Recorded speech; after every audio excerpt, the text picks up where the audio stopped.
Oke, assalamualaikum warahmatullahi wabarakatuh. Masih bersama saya Leo Sahrul di channel Daily Mekanik AC teman-teman ya.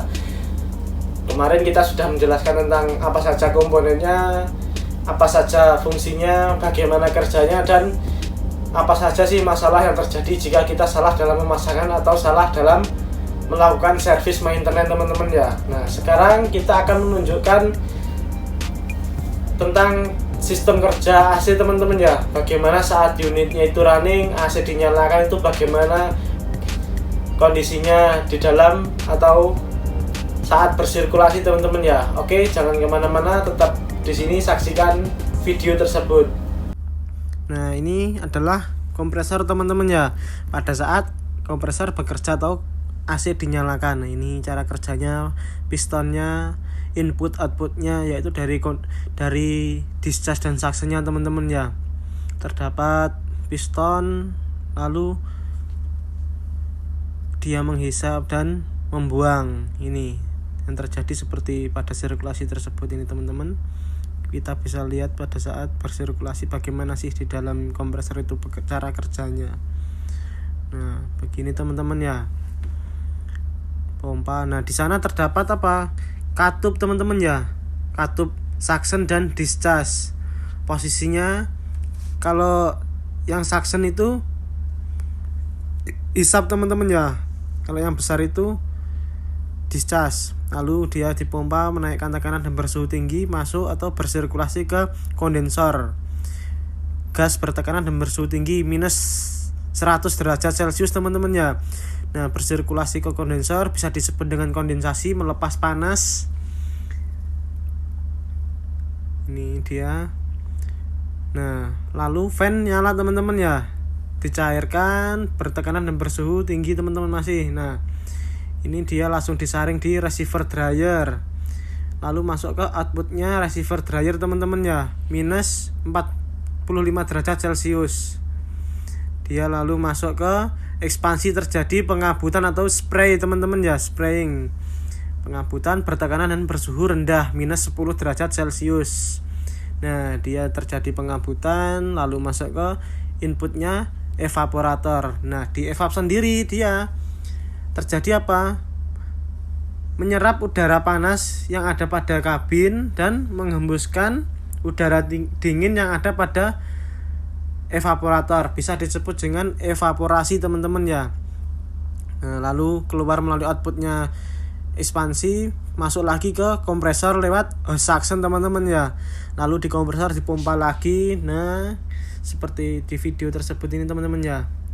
Berulang-ulang kali. Nah, jika sudah tercapai suhu pada evaporator, dia akan melakukan cut off kompresor teman-teman ya, seperti ini. Oke. Teman-teman, kita sudah tunjukkan ya bagaimana sih sistem AC bekerja itu saat bersirkulasi dari kompresor, kondensor, receiver dryer, fan kondensor, lalu masuk ke ekspansi dan ke evaporator, lalu dihembuskan oleh motor blower teman-teman ya.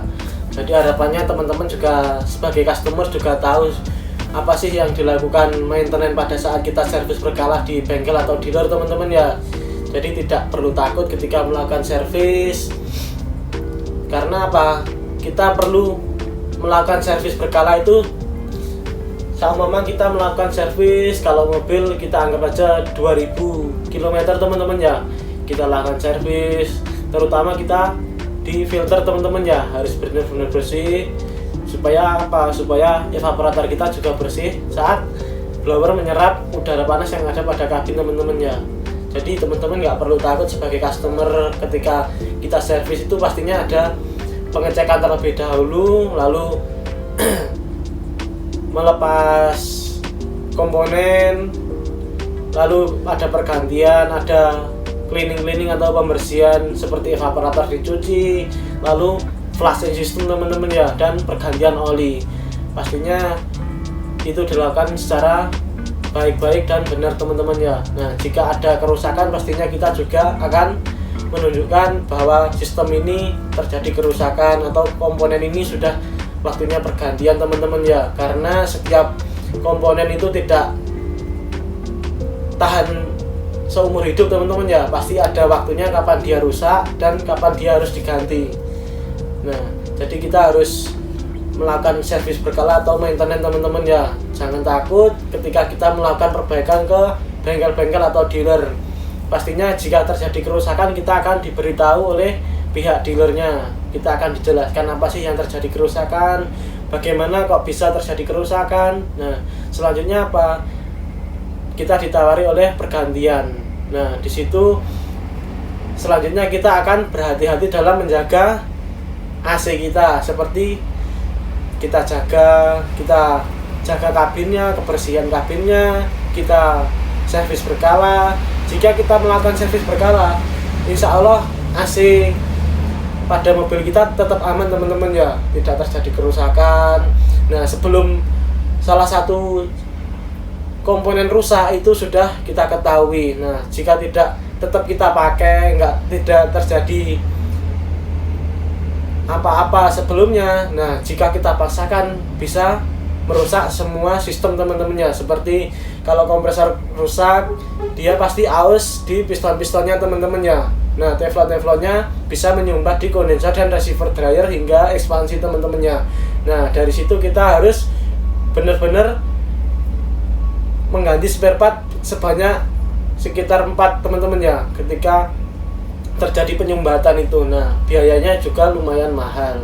Oke, mungkin itu saja yang bisa saya sampaikan. Ada kurang lebihnya mohon maaf. Assalamualaikum warahmatullahi wabarakatuh.